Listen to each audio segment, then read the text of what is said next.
¿Quiénes están por ahí? Marisabel, Angie, Luis Guillermo, David, Yoritzi, William, Yamila, Ronald. ¿Qué tal, chicos? Buenos días. Hola, cielo, buenos días. ¿Qué tal? ¿Qué tal, muchachos? ¿Qué tal? 32 conectados. Ya no está mal.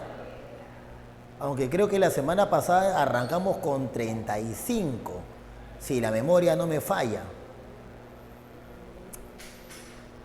¿Qué tal, Sol? Buenos días, buenos días. Muy bien, chicos. Ok, entonces, primero vamos a completar lo que había quedado pendiente en la clase anterior, ¿recuerden? Recuerden que habíamos avanzado hasta, si la memoria no me falla, choques o colisiones. Confírmame, por favor. Y había quedado pendiente desarrollar la parte de centro de masa. A ver, chequea tus apuntes. Muy bien, correcto. Hicimos la parte de choque, desarrollamos algunos ejercicios y te dije que había quedado pendiente la parte de centro de masa. Eso es lo que pienso hacer ahora, desarrollar la parte de centro de masa e inmediatamente ya pasar al tema del día de hoy. Y como te comenté la clase anterior,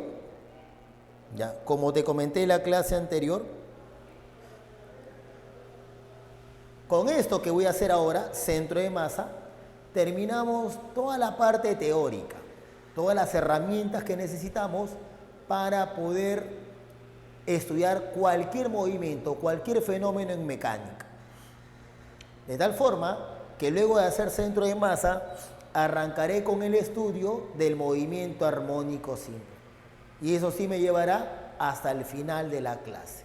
¿De acuerdo? Comencemos, chicos, entonces.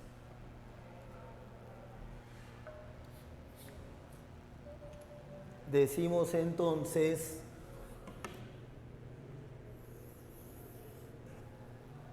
veamos esta parte de centro de masas.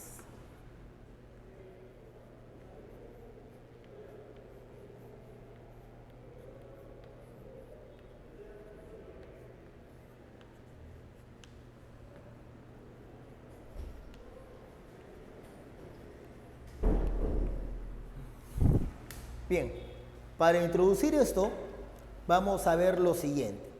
Imagínense que la regla que tengo en mis manos, ya esta regla, yo lo lanzo por el aire.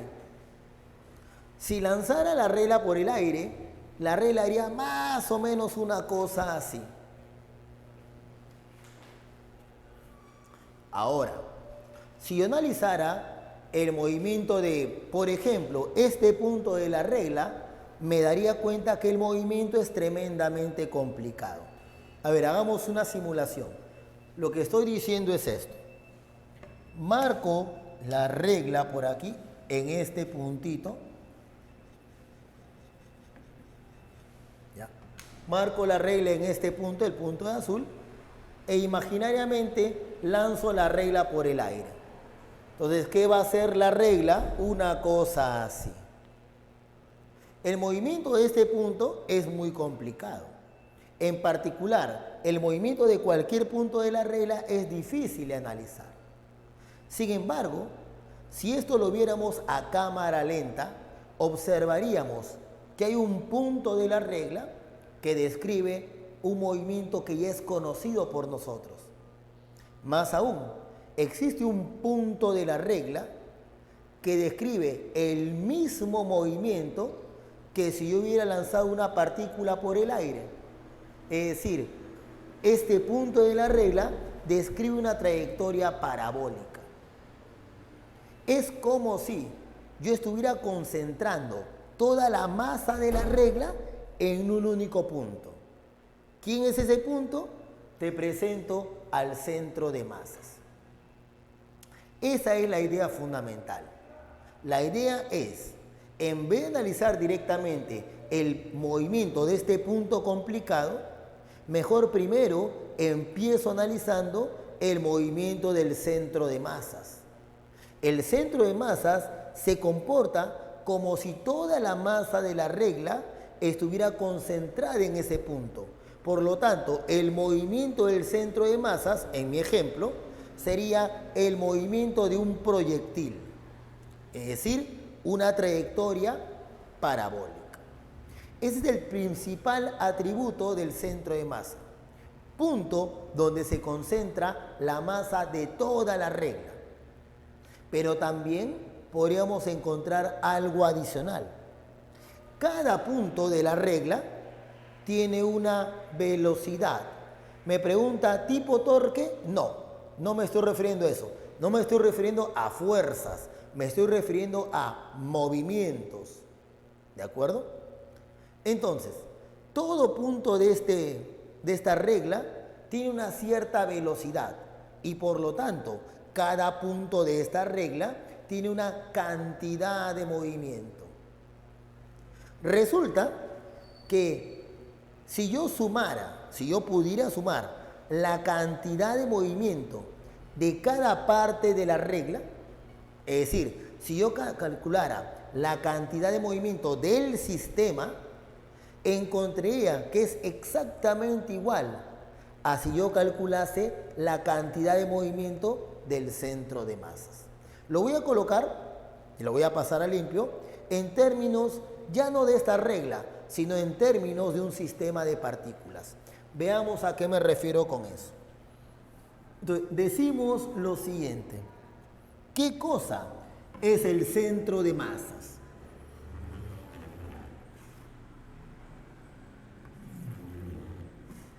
Diremos que es aquel punto que posee dos atributos, que posee dos características. Pongámoslo de esta manera. Diremos, es aquel punto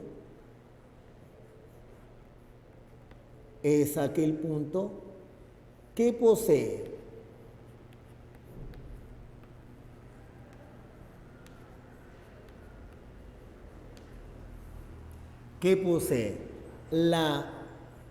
y voy a escribirlo con otro color, ¿ya? Que posee la masa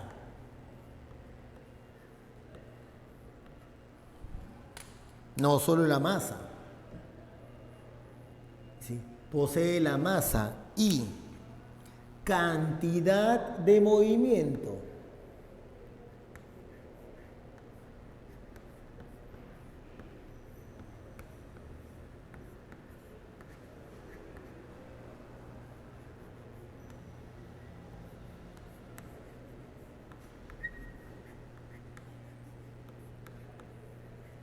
De un sistema de partículas. Ahora te voy a decir cómo funciona esto. De un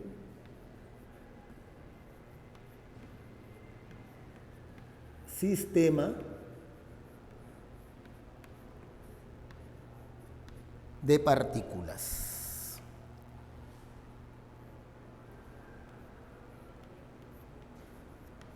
A ver. Ejemplifiquemos lo que acabo de decir con un dibujo, ¿de acuerdo? Con un dibujo. Me refiero a esto, fíjense. A ver, por comodidad, ¿ya? Por comodidad voy a considerar 3 partículas. Podrían ser 4, 80, 1 millón, n partículas. Por comodidad en mi dibujo voy a considerar 3 partículas. ¿Ya? Entonces, yo digo lo siguiente, acá tengo una partícula, acá tengo otra partícula y aquí tengo otra partícula. 3 partículas, podrían ser n, no te olvides. La primera partícula tiene una masa m1, la segunda partícula una masa m2, la tercera partícula una masa m3. Supongamos que cada una de las partículas tiene también una cierta velocidad. Por ejemplo, la primera partícula tiene una velocidad v1. La segunda partícula tendrá pues una velocidad v2. La tercera partícula tendrá una velocidad v3. Entonces, ¿qué tiene de bueno el centro de masa? He colocado a color los atributos que posee el centro de masa. Lo que voy a hacer es reemplazar esas 3 partículas, o en general, esas n partículas, por una sola. Una sola partícula.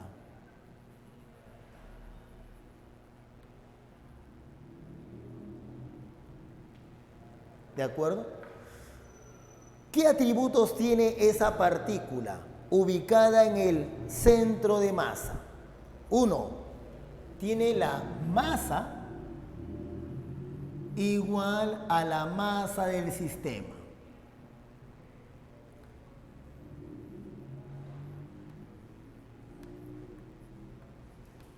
En forma compacta, sumatoria de las masas. Ese centro de masa es aquel punto donde tú puedes imaginar una partícula que posee la masa M1 más M2 más M3. ¿De acuerdo? 2. ¿Y dónde ubico a ese punto? ¿Dónde ubico a ese centro de masa? Ahora vamos a ver eso. Para ello, vamos a inventarnos un sistema de referencia. Profe, ¿por qué? Porque te hago recordar que el sistema de referencia es el origen de los vectores posición. Es decir, yo coloco el sistema de referencia allí y yo digo, con respecto a este sistema de referencia, la primera partícula se encuentra en la posición R1. La segunda partícula se encuentra en la posición R2. La tercera partícula se encuentra en la posición R3.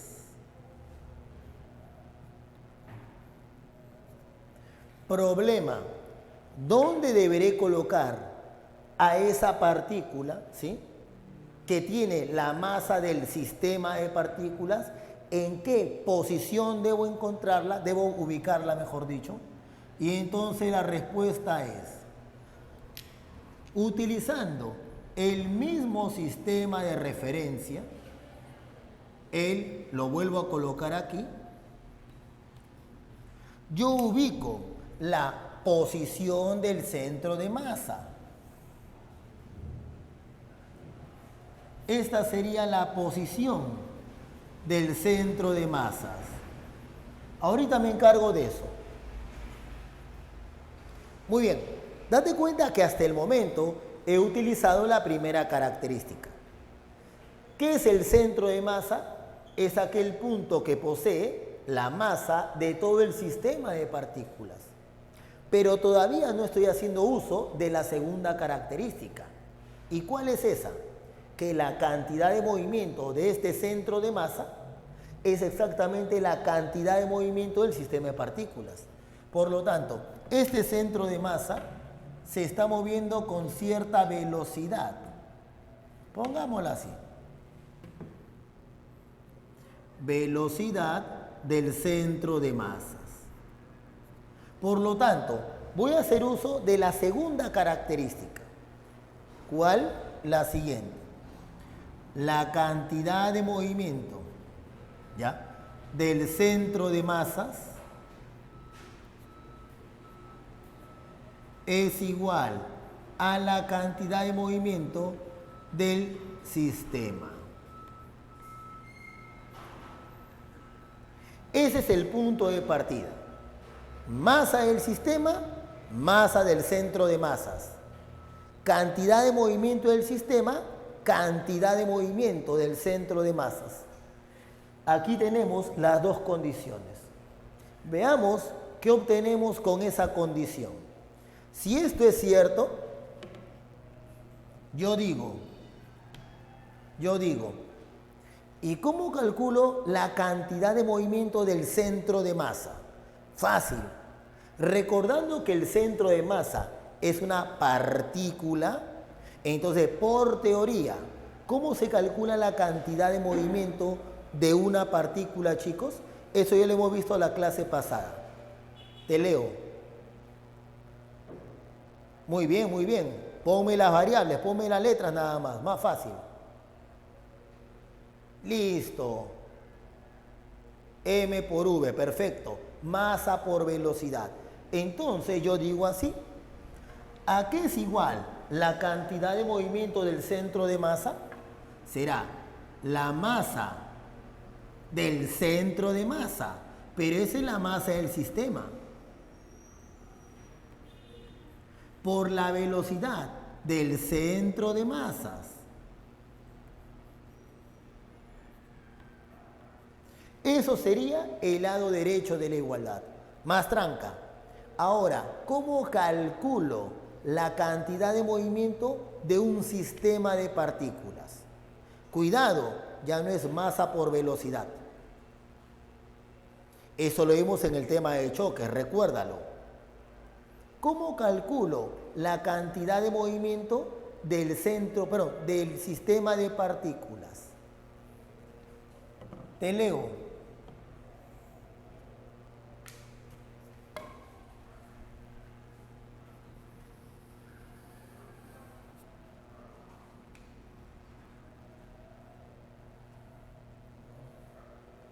¿Nadie lo recuerda?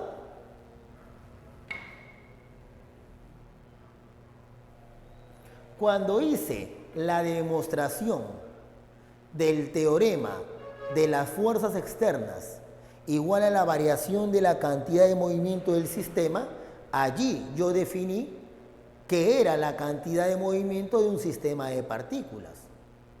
A ver, te hago recordar. La cantidad de movimiento de un sistema de partículas es la suma de las cantidades de movimiento de cada una de las partículas.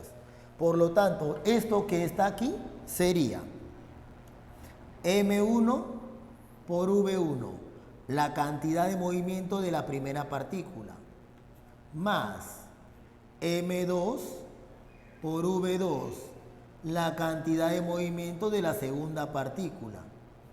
Y si yo generalizo esta cosa a n partículas más puntos suspensivos mn vn. Estoy sumando las cantidades de movimiento de las n partículas, porque eso es la cantidad de movimiento del sistema. Y mira la ecuación que obtengo.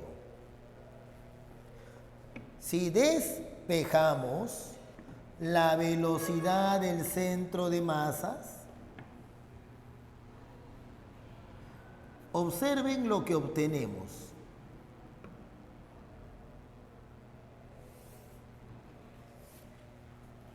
Sería M1 por V1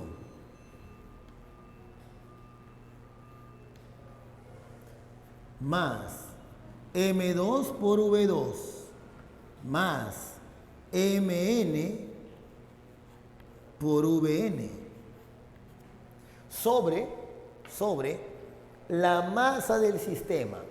Pero no hemos dicho que la masa del sistema es la suma de las masas de todas las partículas. M1 más, sigo sumando hasta un Mn.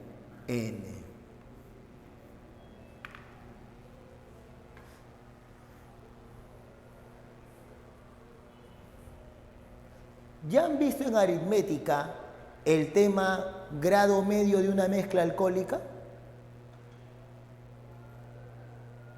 Entonces, debe ser capaz de reconocer a esto que está aquí. Esta estructura es bien conocida. Efectivamente, es el promedio ponderado. Y está bien, es una muy buena idea. Por lo tanto, en términos sencillos, ¿cómo se calcula la velocidad del centro de masas?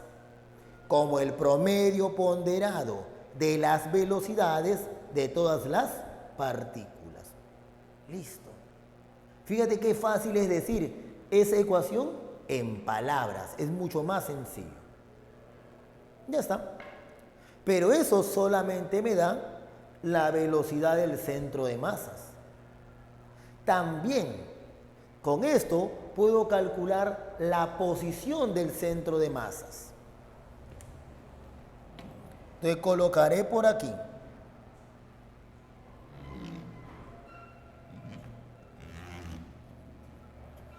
la posición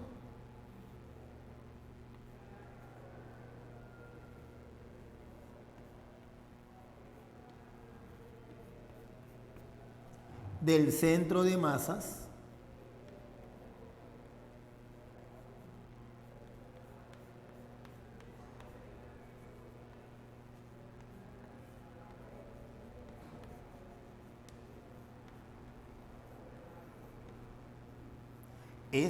o sea, lo que estoy diciendo es esto. Si las partículas están en las posiciones R1, R2, R3 hasta un Rn, ¿dónde está ubicado el centro de masas? ¿Cuál es la posición del centro de masas? Se puede demostrar utilizando esta expresión lo siguiente, que la posición del centro de masas es, en palabras, el promedio ponderado de las posiciones de cada una de las partículas. M1 por R1 más, y si hubieran n partículas, sigo sumando, Mn por Rn sobre la suma de las masas.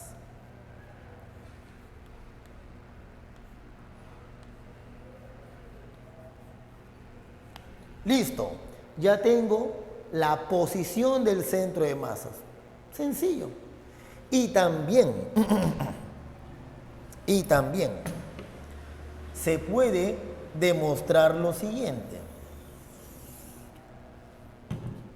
Así como conocida la velocidad del centro de masas, puedo obtener la posición del centro de masas.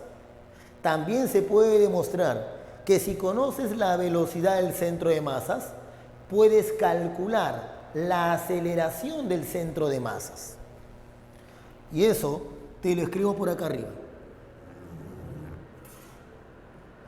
Entonces diremos así: la aceleración del centro de masas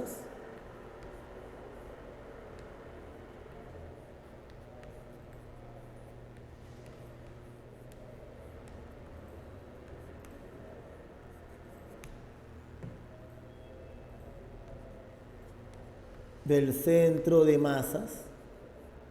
Otra vez, en palabras, la aceleración del centro de masas es también el promedio ponderado de las aceleraciones de cada una de las partículas.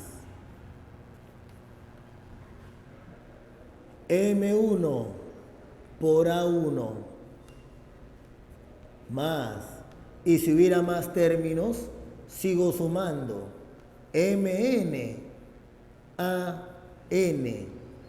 ¿Sobre quién? Sobre la suma de las masas.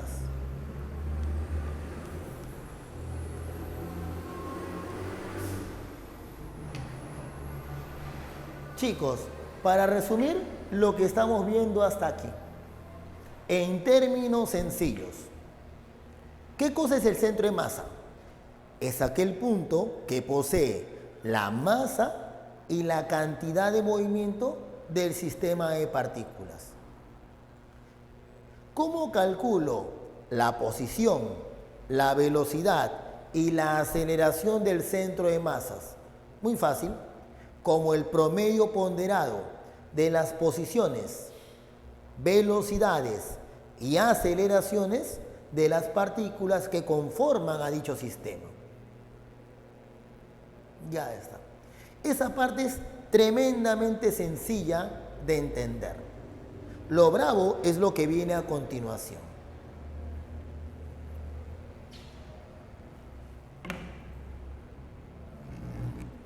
podemos escribir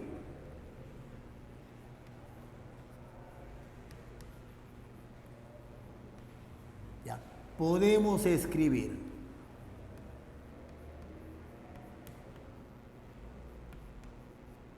a ver, síganme con este razonamiento, ¿ya? Primero, ¿qué crees que es el producto M1 por A1? Empecemos por eso. ¿Qué es M1 por A1? Fuerza. Bueno, en parte tienes razón, pero ¿qué fuerza? Diría yo. F1, pero ¿y qué sería F1? Sean más explícitos.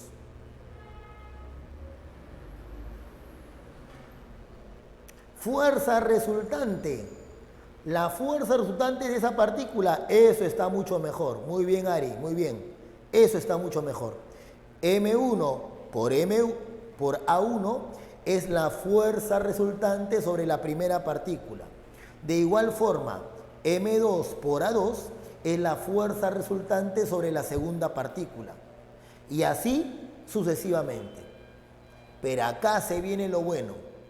Si M1 por A1 es la fuerza resultante sobre la primera partícula, entonces en esa fuerza resultante deben estar metidas las fuerzas internas y las fuerzas externas que actúan sobre la primera partícula.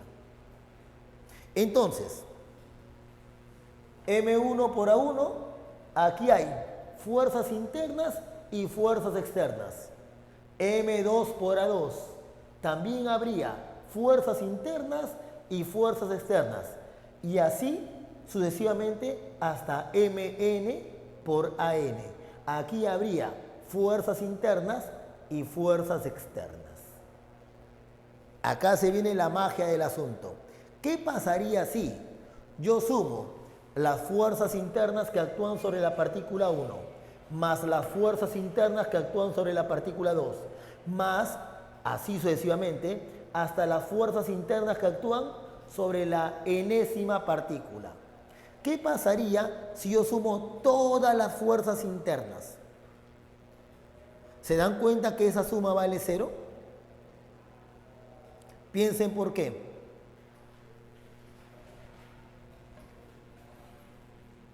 ¿Por qué la sumatoria de las fuerzas internas es 0?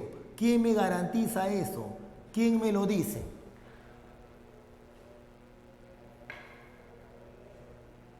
Los leo.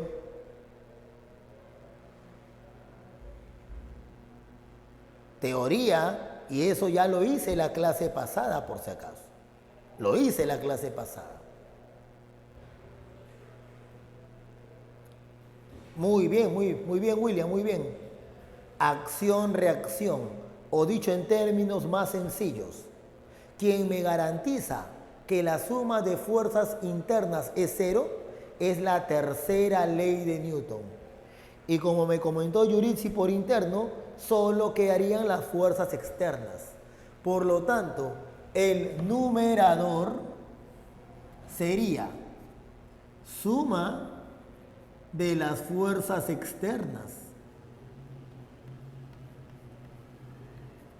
Y abajo, la suma de las masas, o sea, la masa del sistema. Y se acabó. Mira lo que voy a escribir. Despejemos.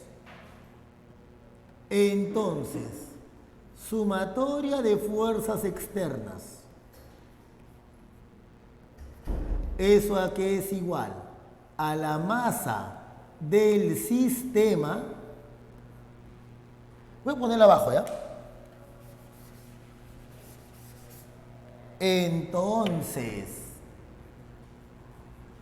sumatoria de fuerzas externas, ¿esto a qué sería igual? A la masa del sistema por la aceleración de centro de masas. Y a esto quería llegar.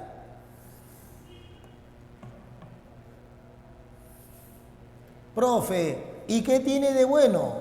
¿No te das cuenta? Observa la estructura. Esa ecuación me hace recordar algo. ¿Qué cosa? Esa pinta ya la hemos visto antes.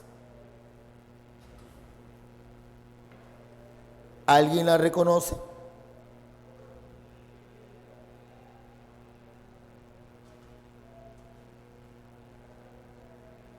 Correcto, Ari. Segunda ley de Newton. Muy bien, Yuritsi. Segunda ley de Newton. Pero esta segunda ley de Newton, entre comillas, ¿ya? Esta disque segunda ley es de otra categoría, de otro nivel. ¿Por qué? Porque nosotros hemos visto la segunda ley de Newton para una partícula. Pero mira lo que dice acá. Esto sería la segunda ley de Newton, pero para un sistema de partículas. Así que esta es recontra, pero recontra general. ¿Sí? Esa es la ventaja, esa es la utilidad de esta ecuación. Muy bien, chicos, con eso voy a resolver un problemita que quedó pendiente, que fue el problema 15, si mal no recuerdo, para terminar con lo que había quedado la clase anterior. ¿Ya? 15. A ver, déjame hacer el dibujito correspondiente.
Ok.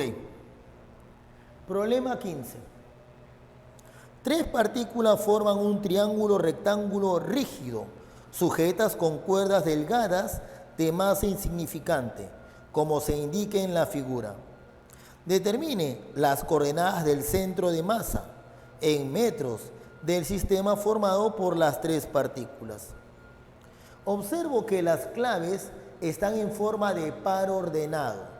Por lo tanto, veo por conveniente escribir las posiciones también en forma de par ordenado. Entonces, me preguntan, ¿cuánto vale la posición del centro de masas? Ya lo dijimos, es el promedio ponderado de las posiciones. Escribamos eso por aquí. Muy bien, sería M1 por R1, M1, 2,5 por R1. ¿En qué posición se encuentra la masa M1? En la posición 0,0 más la masa 2, 2 kilogramos, por la posición 2. La posición de la segunda masa sería 0,04 metros más M3, y M3 vale 1,5 por R3, que es menos 0,6 y, o si quiere menos 0,6, punto y coma 0,4. Ahí está, M1 por R1 más M2 por R2 más M3 por R3 sobre la suma de las masas M1 más M2 más M3. A operar y obtenemos la posición del centro de masas en forma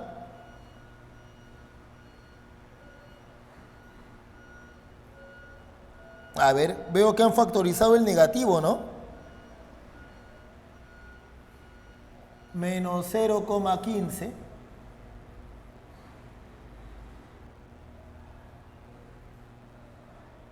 a ver, punto y coma menos 0,23. Tú lo verificas, por favor. Y esto expresado en metros. ¿De acuerdo? Eso es. Y ya tendríamos la solución del ejercicio.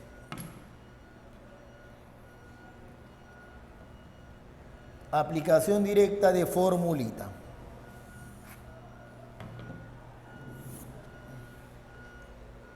Muy bien, chicos. Hasta allí me dejo entender. Los leo. ¿Cómo vamos hasta acá, muchachos?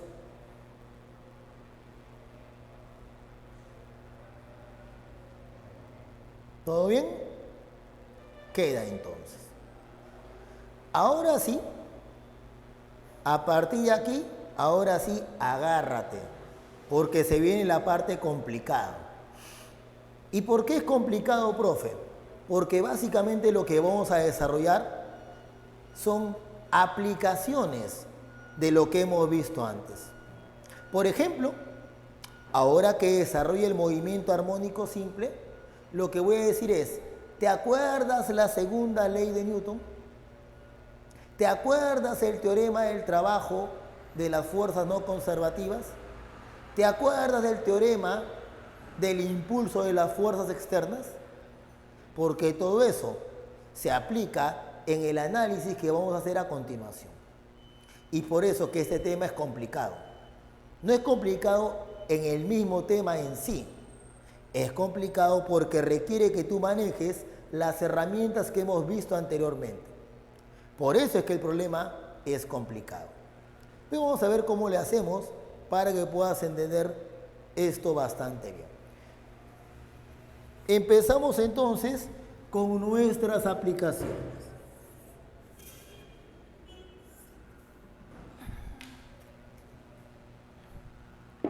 Hablemos del movimiento armónico simple.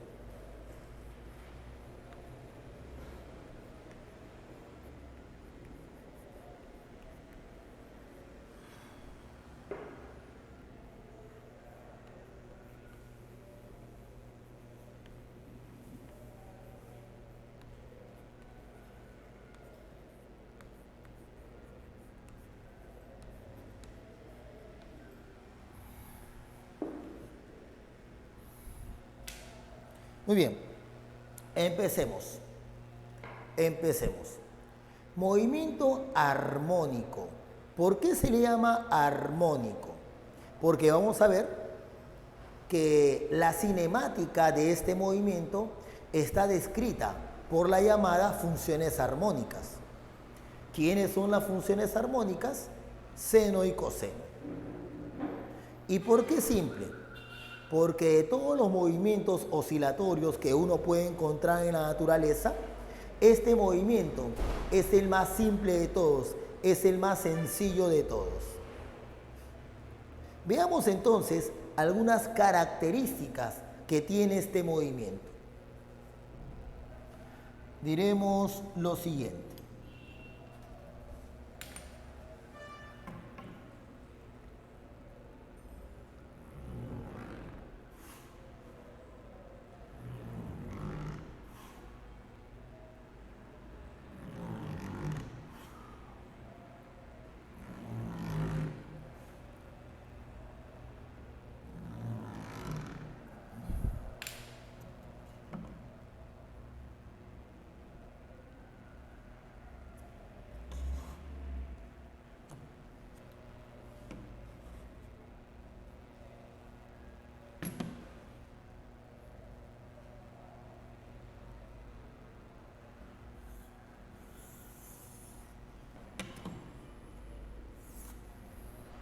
Muy bien, diremos lo siguiente.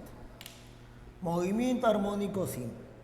Primero, este movimiento armónico simple es un movimiento unidimensional.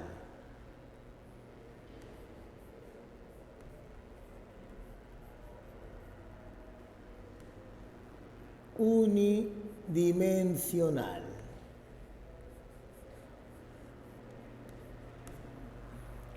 Profe, ¿qué significa eso? Significa que todo movimiento armónico simple tiene como trayectoria una línea recta.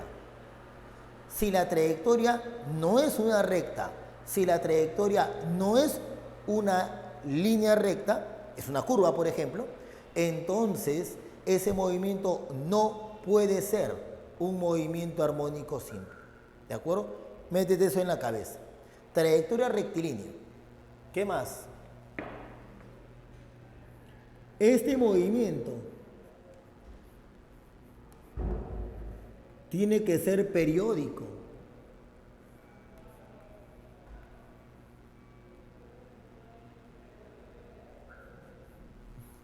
¿Qué significa que el movimiento armónico simple sea periódico? Significa que este movimiento se repite cada cierto tiempo. Y sabemos que ese tiempo se le denomina periodo, por supuesto. ¿Sí? ¿Qué más? Y oscilatorio.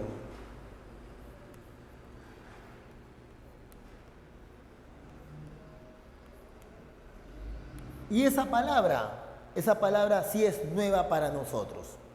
Sabemos qué cosa es movimiento unidimensional. Sabemos qué cosa es movimiento periódico, pero no sabemos en este momento qué cosa es un movimiento oscilatorio. Y eso es lo que voy a describir a continuación.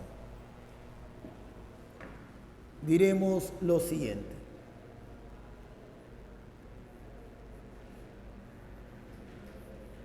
Movimiento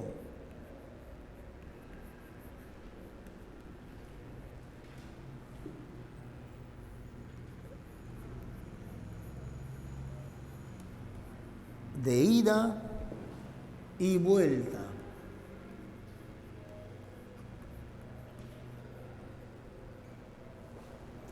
En torno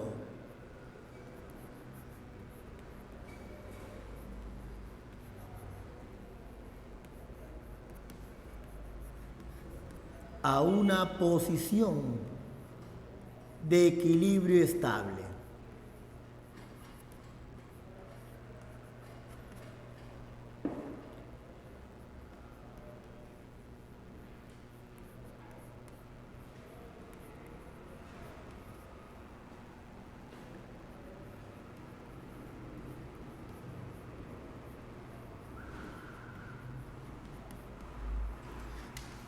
Debería llamarte la atención la frase equilibrio estable.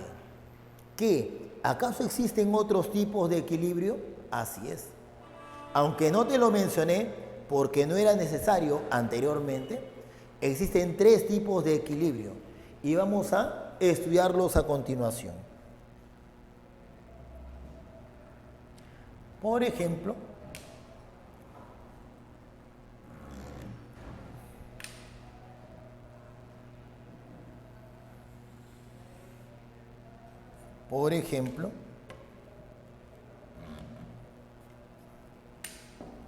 tienes una superficie semiesférica, ¿ya? Tienes una superficie semiesférica y colocas a una partícula en la posición más baja.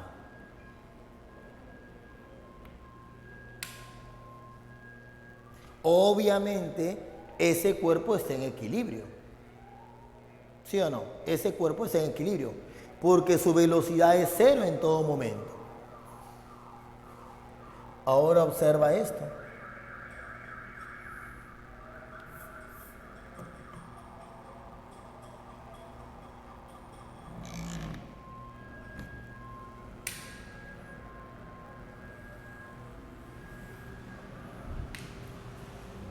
Un poquito más chiquito.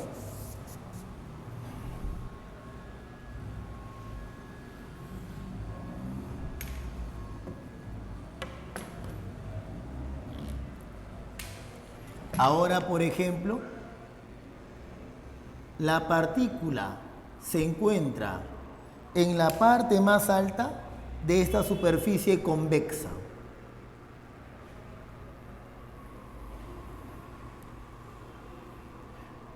Ese cuerpo también se encuentra en equilibrio, porque tiene velocidad 0 en todo momento, se encuentra en reposo. Tercer caso.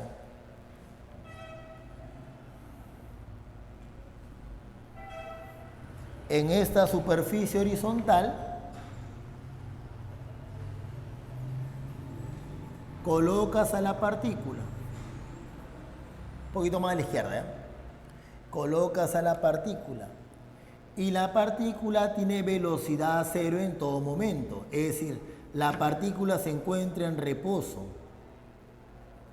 Por lo tanto, se encuentra en equilibrio. En los 3 casos, la partícula se encuentra en equilibrio.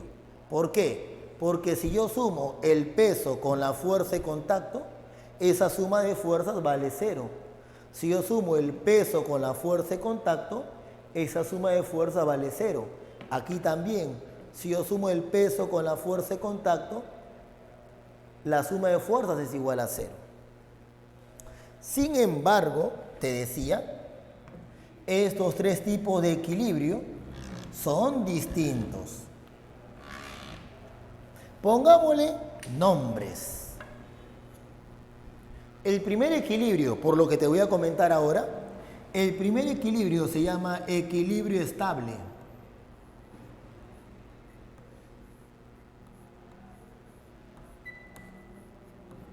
El segundo equilibrio se llama equilibrio inestable.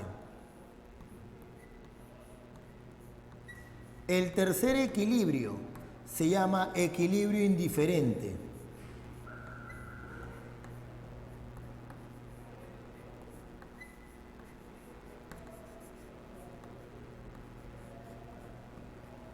¿No entiendes por qué? Expliquémoslo.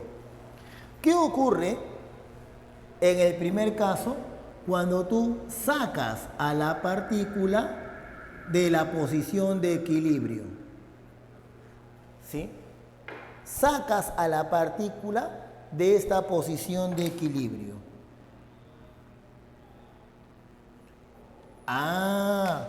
Si yo desvío a la partícula de la vertical, voy a observar que ese cuerpo vuelve a pasar por la posición de equilibrio.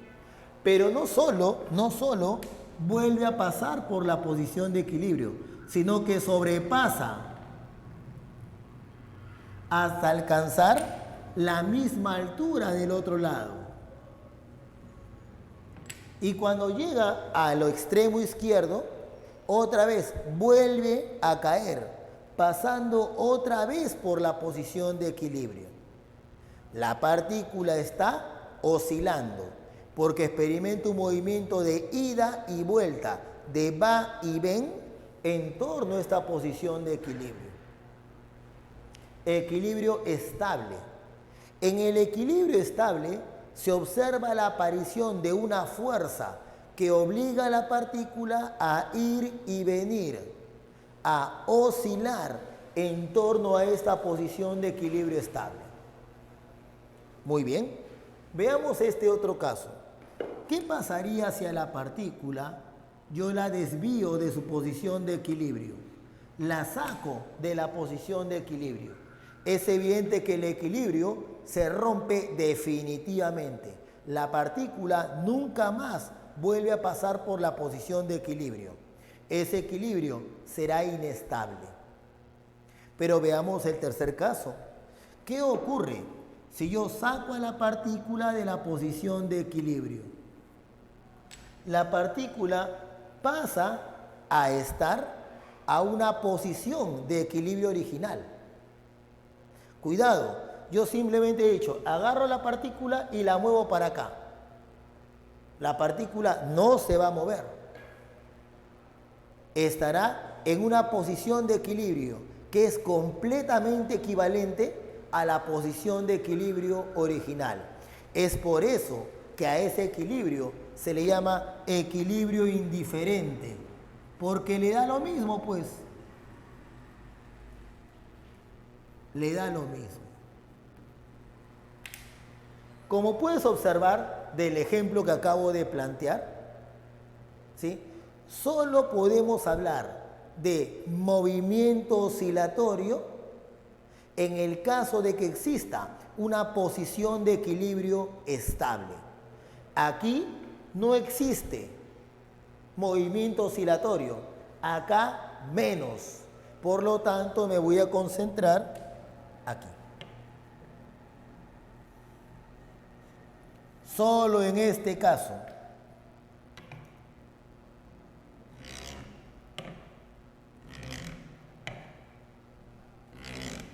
Diremos entonces que en ese caso, en el equilibrio estable, ¿ya? Aparece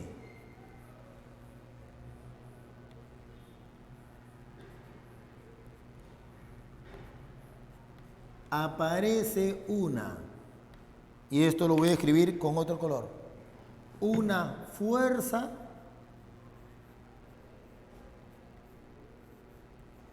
restauradora.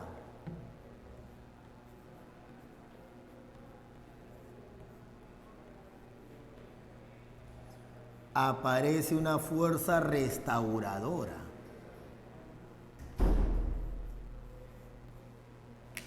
Profe, no entendí. Fácil. Cuando tú desvías a la partícula de la posición de equilibrio estable, si yo lo suelto, yo veo que la bolita cae. Y si está cayendo, partiendo de reposo, es porque alguien lo está obligando a caer. Si hacemos el gráfico de las fuerzas, notaríamos que la fuerza que hace caer a la bolita es una fuerza, es una componente del peso. Tan pronto como yo desvío a la partícula de la posición de equilibrio, aparece una fuerza restitutora. Esta fuerza obligará a la partícula a ir y venir, a oscilar en torno a la posición de equilibrio estable. ¿De acuerdo?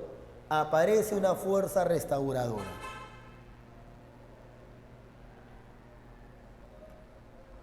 Muy bien.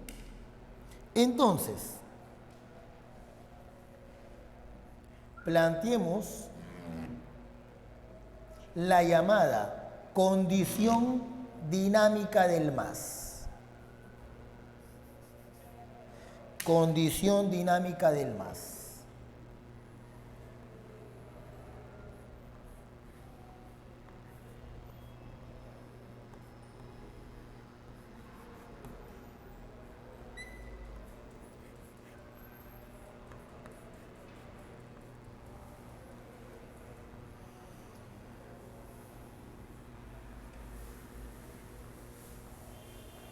Condición dinámica del más. Cuando digo condición dinámica, lo que estoy diciendo es, ¿y qué característica debe tener la fuerza para justamente que este movimiento sea un movimiento armónico simple?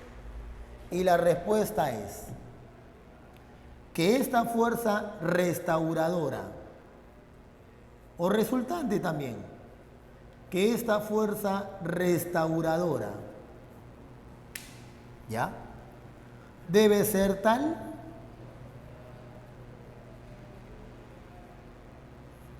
que resulte proporcional y opuesta a la posición. Esa es la condición dinámica del más. Fuerza proporcional y opuesta a la posición.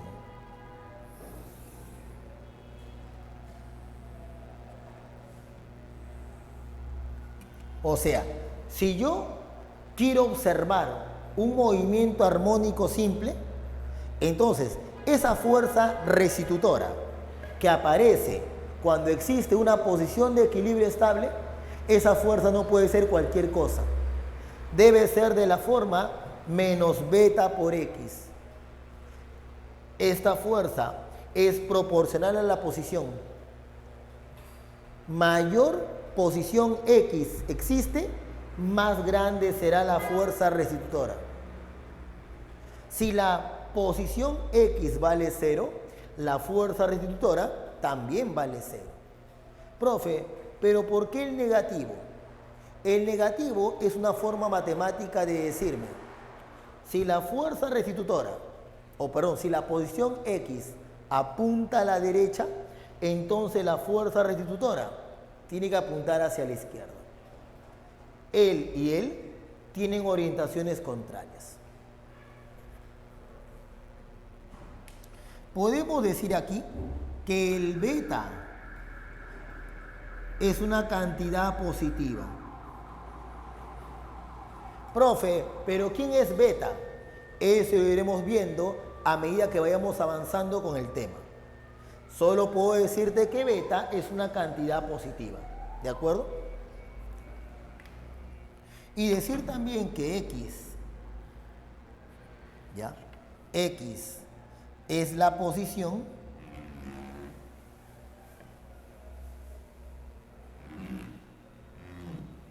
X es la posición de la partícula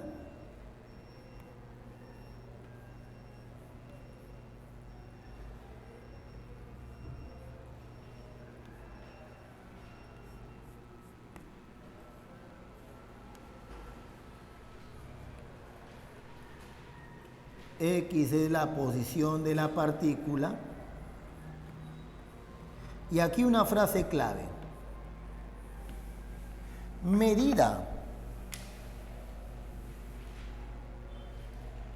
desde la posición de equilibrio estable.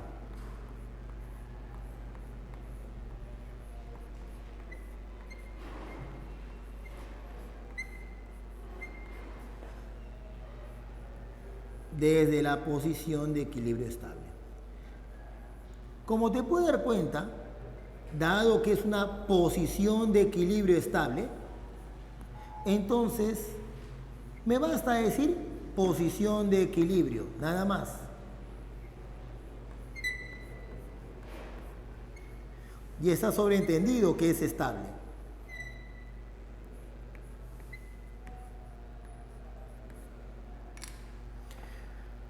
Listo. Me comentan por ahí, profe, esa ecuación tiene la estructura de la ley de Hooke. Fuerza igual a menos K por X. Y tienes razón. Pero justamente por esa razón es que le pongo menos beta por X. Porque no quiero que pienses que esta fuerza es la fuerza elástica. Es cualquier fuerza que tiene esa estructura. Y veremos más adelante que la fuerza elástica encaja en esta descripción. ¿De acuerdo? Esa es la intención de colocarle el beta y no ponerle K, para que no pienses que esto siempre tiene que ser la fuerza elástica. ¿Sí? Esa es la idea. Muy bien. Veamos entonces. Y correcto, esto es más general. Esto es más general. Así es. Muy bien. Entonces, conociendo esta ley de la fuerza, así se le llama, conociendo esta ley de la fuerza, podemos encontrar ciertas características del movimiento armónico simple. Hagamos ese análisis con detalle.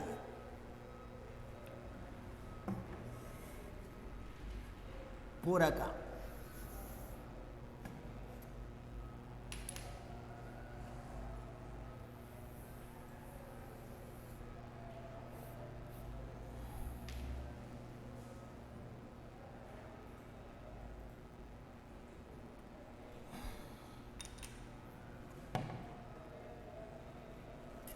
Ok. Entonces, en esta trayectoria rectilínea, ubiquemos la posición de equilibrio y coloquemos a la partícula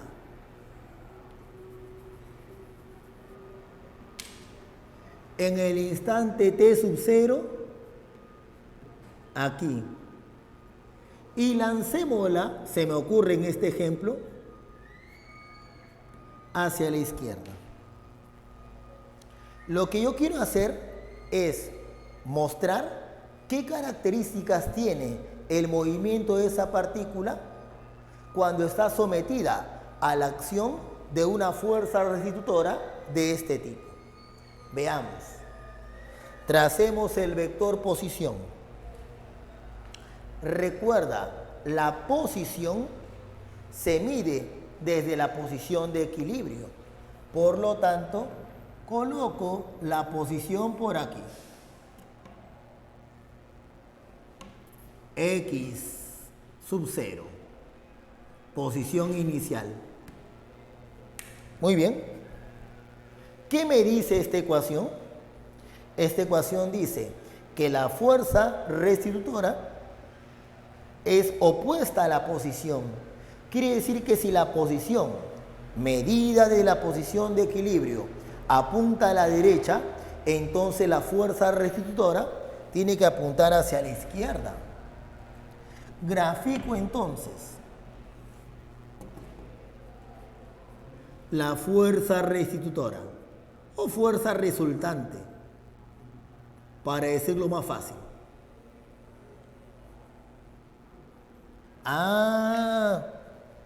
Piensen entonces, observen hacia dónde se mueve la partícula, izquierda. Observen hacia dónde apunta la fuerza. Pregunta, ¿qué pasaría con la velocidad en esta parte? ¿Aumenta o disminuye? Los leo.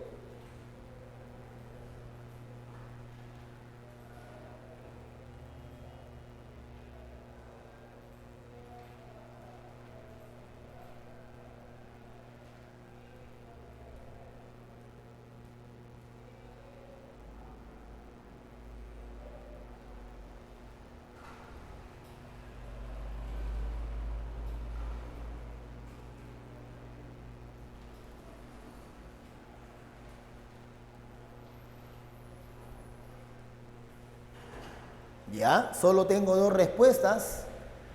Te ayudo. Segunda ley de Newton. Si conozco hacia dónde apunta la fuerza resultante, conozco hacia dónde apunta la aceleración. La aceleración apunta a la izquierda. Como la velocidad apunta hacia la izquierda, la velocidad aumenta. Convénzanse de ello. ¿Ya? Convénzanse que la velocidad está aumentando. ¿Estamos de acuerdo? Vamos, te leo. Muy bien. Continuemos.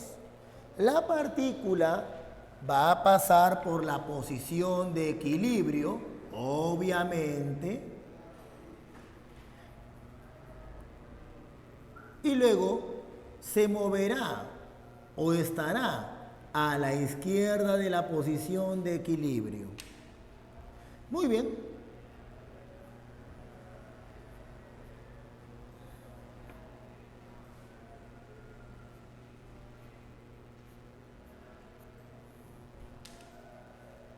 Volvamos a trazar la posición. Como siempre, la posición se mide desde la posición de equilibrio. X. Pregunta, si la posición X ahora apunta hacia la izquierda, ¿hacia dónde apunta la fuerza resultante?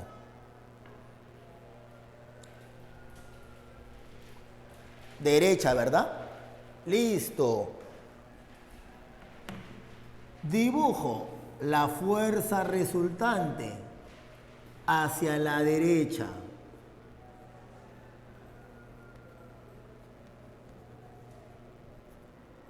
Ahora sí, no te equivoques. La partícula se está moviendo hacia la izquierda, pero la fuerza resultante apunta a la derecha. ¿Qué crees que va a pasar con la velocidad? ¿Aumenta o disminuye? Te leo. Disminuye, ¿verdad? Y aquí viene la primera característica del movimiento armónico simple. Atención. Hemos dicho que en esta parte derecha, acá, la velocidad aumenta. En esta parte izquierda, la velocidad disminuye. Piensa entonces, si primero la velocidad aumenta y luego la velocidad disminuye, entonces, ¿cómo crees que será la velocidad? En el punto, en la posición de equilibrio.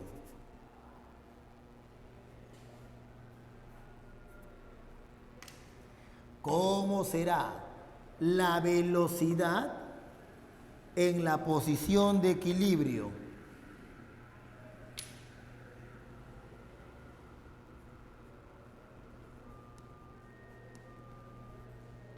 Leo tu respuesta.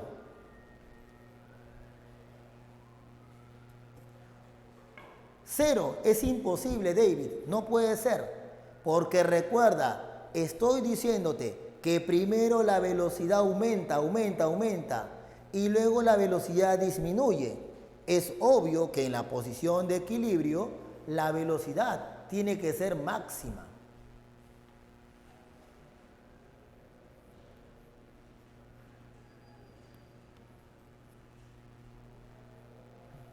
Máxima. Convénzanse de eso. Entonces, una de las primeras cosas que yo tengo que saber de un movimiento armónico simple es que en la posición de equilibrio la velocidad es máxima.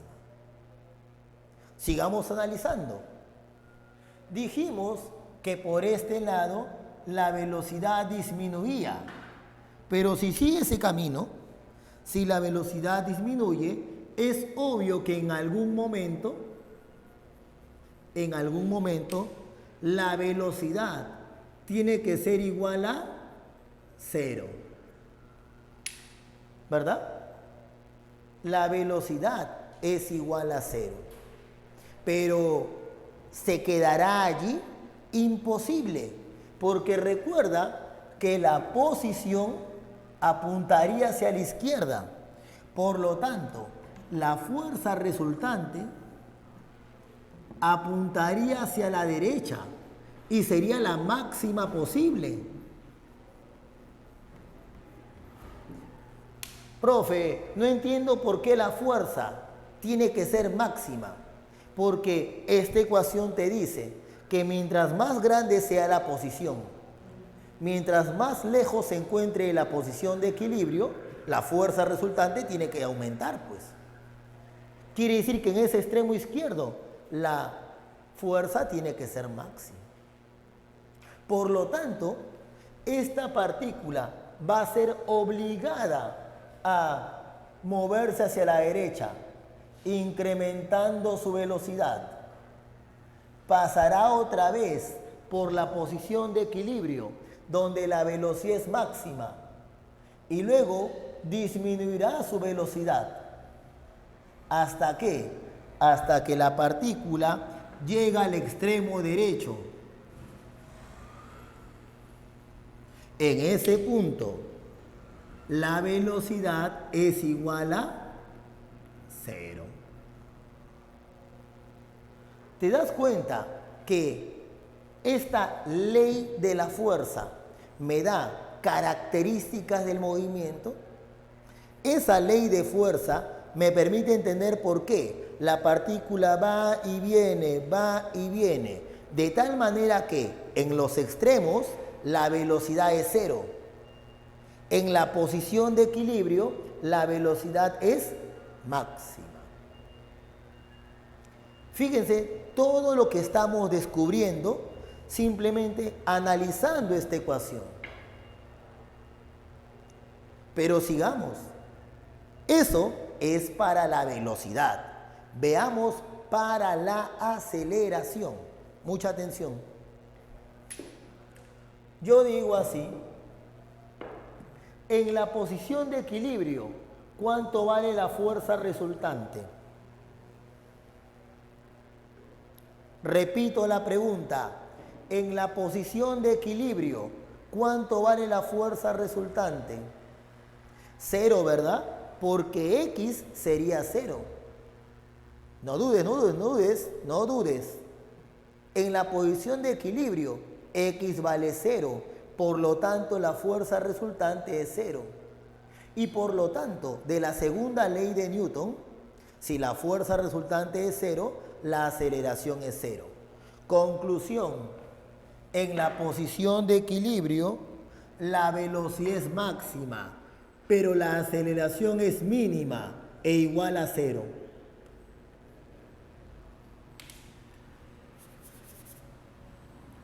La aceleración es mínima e igual a 0.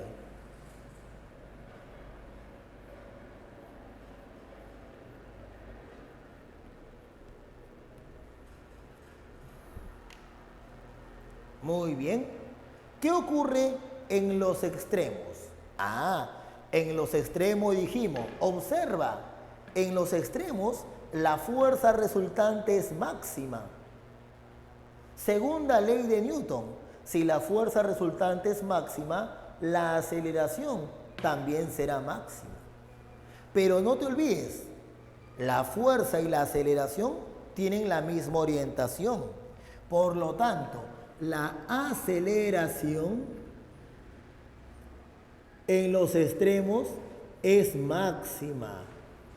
Aquí apunta hacia la derecha y aquí apunta hacia la izquierda.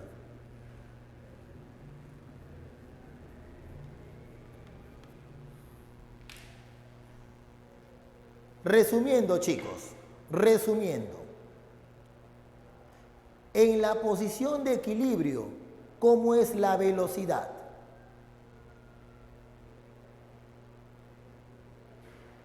Te leo.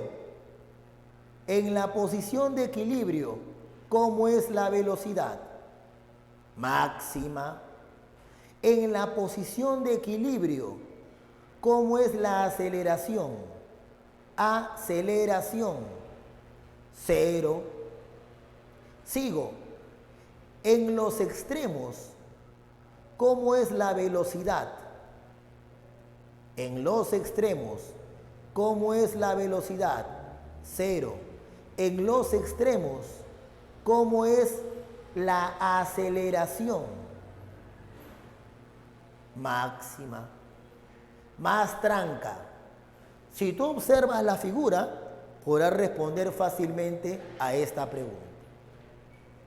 La aceleración siempre apunta hacia el mismo lugar. ¿Hacia dónde? En el movimiento armónico simple, ¿hacia dónde apunta siempre la aceleración? Correcto, hacia la posición de equilibrio. Esas cosas no las puedes olvidar. Fíjate cuánta información tenemos sin haber hecho ni un solo cálculo. Es así como lo tienes que manejar en un inicio. Observar la descripción del movimiento. Muy bien, continuemos.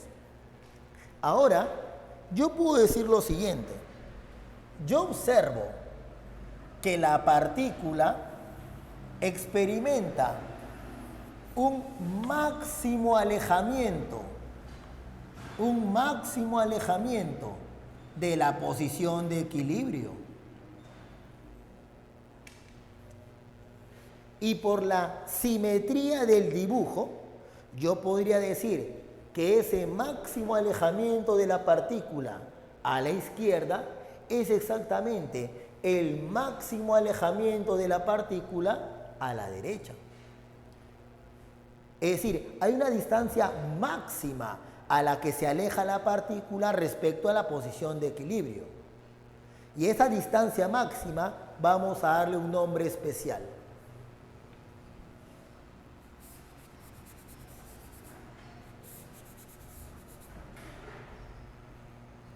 Les presento a la amplitud.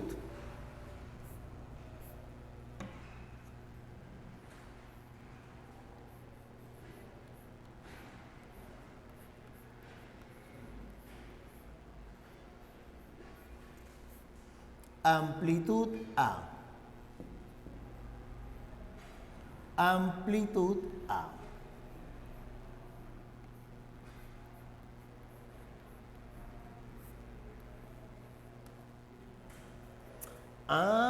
Si eso es cierto, entonces yo puedo decir lo siguiente. Que la partícula oscila entre x igual a menos a y x igual a más a. Porque la posición de equilibrio es el x igual a 0. Entonces yo planteo lo siguiente. Se observa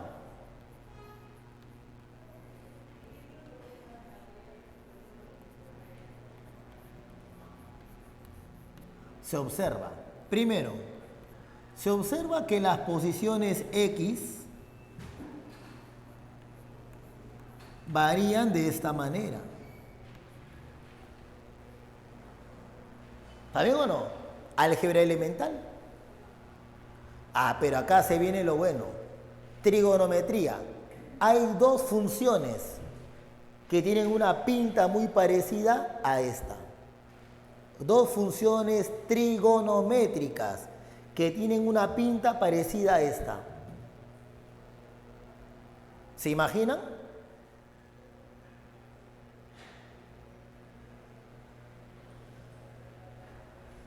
Publiquen para todos, publiquen para todos. Me están mandando full mensajes. Ya está, muy bien. Seno y coseno. Claro, pues, el seno y coseno está entre menos 1 y 1. Por lo tanto, este x debe ser a seno de algo o a coseno de alguna cosa. ¿Sí o no? O sea, la ecuación de la posición x ya sé que debe tener la forma a seno o a coseno. Eso es. ¿Por qué crees que comencé la clase, esta parte, diciendo qué significaba armónico? Que las ecuaciones cinemáticas de este movimiento estaban gobernadas por las funciones seno y coseno. La matemática me dice justamente eso, ¿no? Justamente eso. Segunda observación. Segunda observación. Ahora, quiero que observes todo lo que se movió la partícula, ¿sí? en un periodo. Comenzamos de aquí. T igual a 0 puse, ¿no? Acá comienzo. La partícula arranca aquí. Primero dije, se movió hacia la izquierda. Llegó al extremo y luego se movió hacia la derecha. Voy a poner así como una curvita, ¿eh? Luego se movió a la derecha.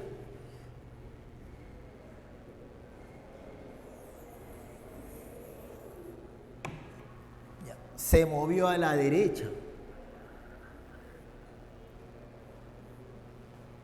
Llegó al otro extremo. Velocidad 0. Y luego se mueve a la izquierda. Lo voy a poner así, ¿ah? Y luego se mueve a la izquierda.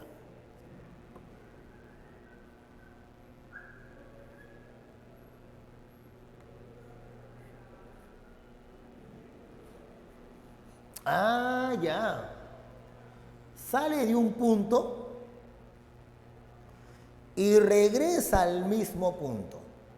Alguien pensaría, profe, pero ¿no se le ha pasado la mano?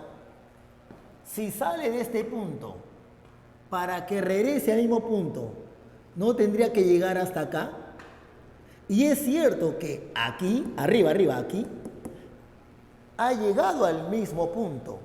El problema es que lo está haciendo con una velocidad diferente. Claro, aquí el cuerpo tiene velocidad a la izquierda y acá arribita el cuerpo tiene velocidad a la derecha. Cuando yo quiero que vuelva, quiero que lo haga bajo las mismas condiciones. Entiéndase, con la misma velocidad. Por lo tanto, esta partícula tiene que hacer todo esto. Cuando la partícula hace todo eso, se dice que la partícula ha completado una oscilación. Te lo escribo. Esto que está aquí es una oscilación.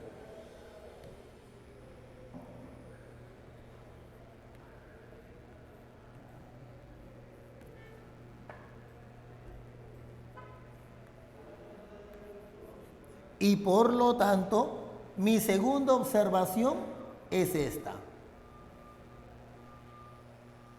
En una oscilación completa, en un periodo, ¿cuántas veces la amplitud recorre la partícula?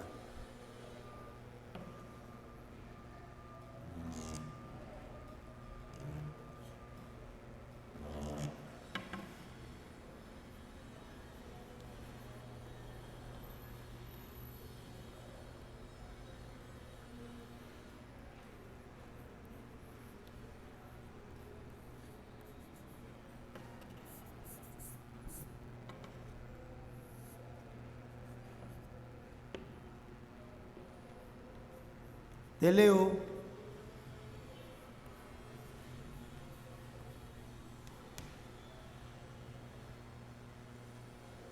Observa la figura, de ahí sale. ¿Cuántas veces la amplitud recorre la partícula en una oscilación? Se nota clarito que es 4 veces, ¿verdad? En una oscilación recorre 4 veces la amplitud. Ya está. 4 veces la amplitud. O si quieres decirlo de otra manera, en un periodo, ¿cuánto vale la longitud recorrida por la partícula? 4 veces la amplitud. Listo. Chicos, ¿hasta allí me dejo entender? Te leo.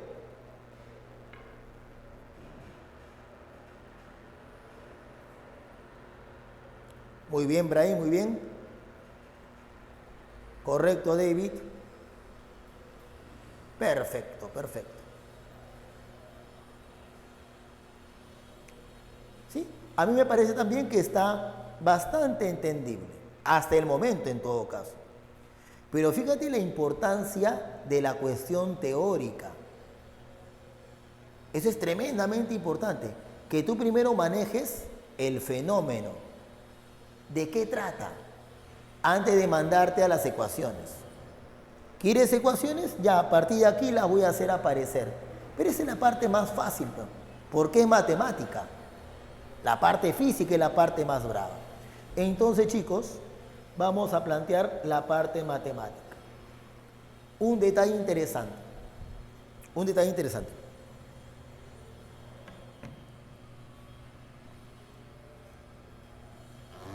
Antes de empezar con la cinemática del movimiento armónico simple.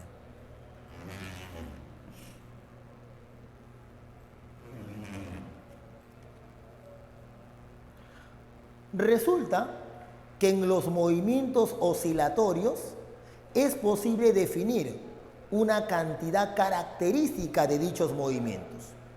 O sea, lo que quiero decir es, todo movimiento oscilatorio se caracteriza por algo, y ese algo se llama frecuencia angular, aunque yo prefiero decirle frecuencia cíclica y no frecuencia angular. ¿Por qué, profe? Te lo explico dentro de un momento. Decimos así: en todo movimiento oscilatorio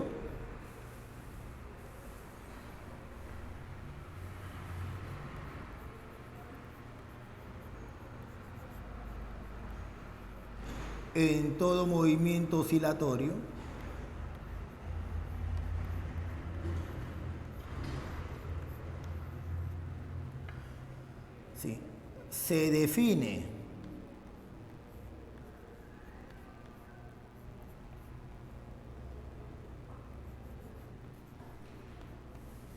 la llamada frecuencia cíclica.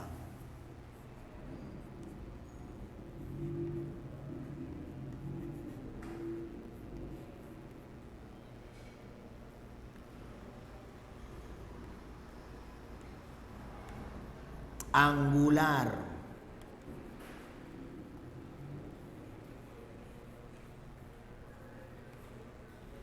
Frecuencia cíclica omega.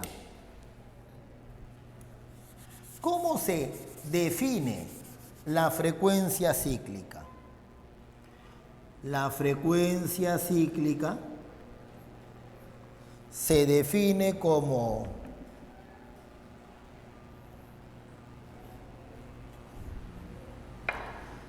dos pi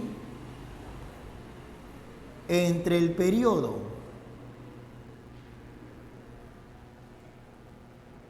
o, en su defecto,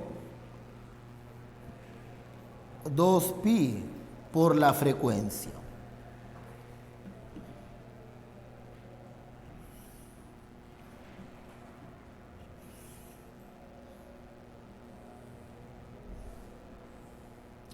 Donde la unidad de la frecuencia cíclica es el radián por segundo. Es el radián por segundo. Aguanta. ¿Esa ecuación no se te hace conocida?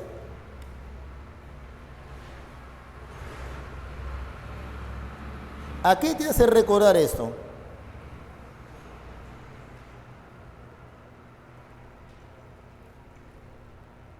¿A qué te hace recordar esto? Correcto, a la velocidad angular. ¿Entiendes entonces por qué? ¿Ya? ¿Entiendes entonces por qué? Insisto en llamarle frecuencia cíclica y no frecuencia angular, porque si le llamo frecuencia angular, vas a confundirla con la velocidad angular, y con justa razón. ¿Acaso no tiene el mismo símbolo? ¿Acaso no se calcula de igual forma? ¿Acaso no tiene la misma unidad? Pero no es velocidad angular. ¿Y por qué no, profe? Porque la velocidad angular se define para cuerpos que giran. mientras que la frecuencia cíclica se define para cuerpos que oscilan. Y lo que es peor, esta oscilación se da en una dimensión. Así que no confundas las cosas, ¿de acuerdo? No confundan las cosas, porque ese es el principal error que se comete en este tema. Pensar que ese omega que está ahí es la velocidad angular, cuando en este movimiento no hay nada que gire. Es más, la trayectoria es rectilínea. Es más, el movimiento es oscilatorio.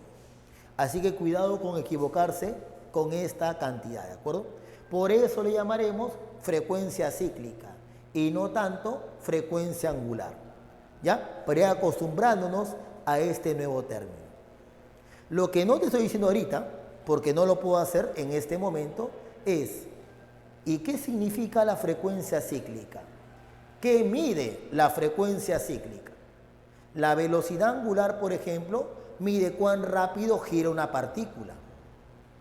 ¿Y la frecuencia cíclica qué cosa medirá? Eso recién lo entenderás a continuación, que empiece a plantear la cinemática del movimiento armónico simple. ¿De acuerdo? Chicos, una captura de pantalla, por favor. Vamos. ¿Me confirmas cuando ya lo tienes?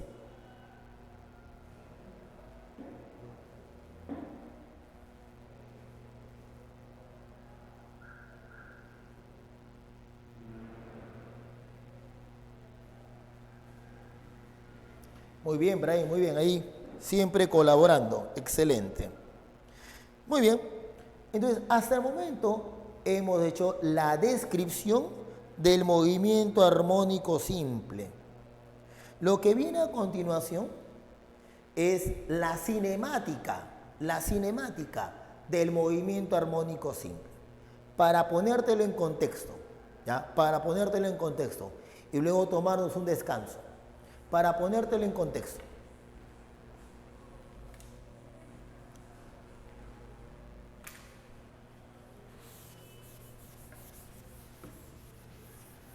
Fíjate.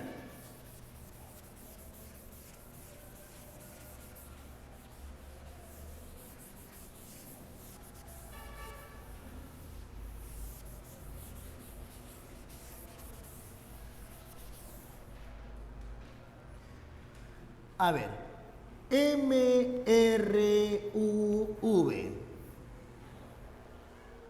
Para analizar la cinemática del MRUV, yo tendría que recordar lo siguiente.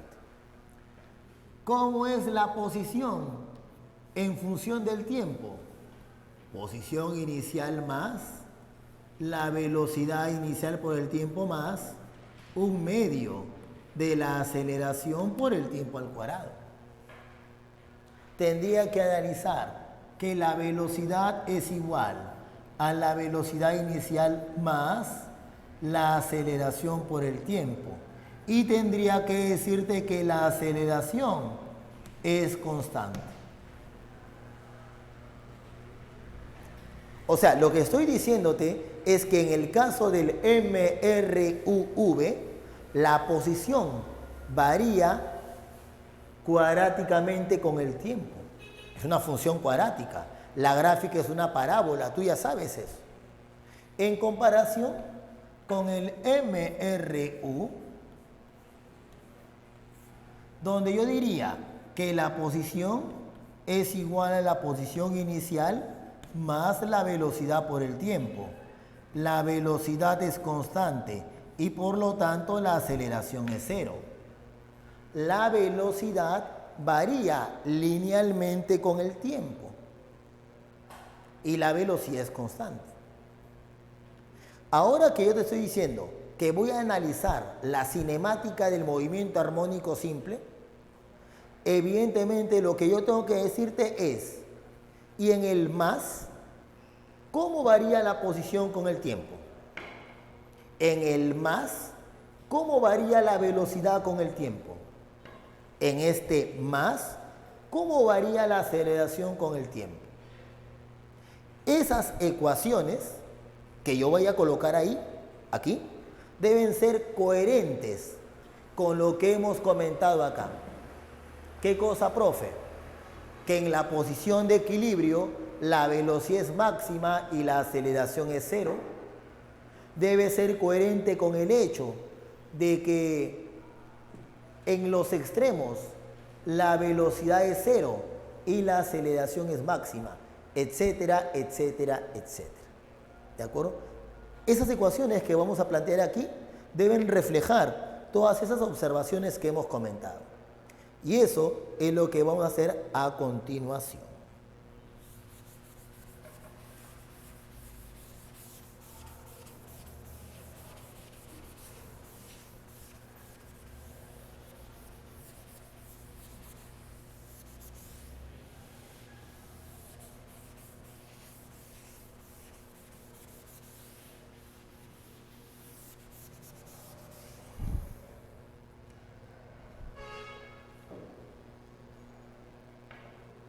Me preguntan, profe, ¿a qué se refiere con movimiento unidimensional?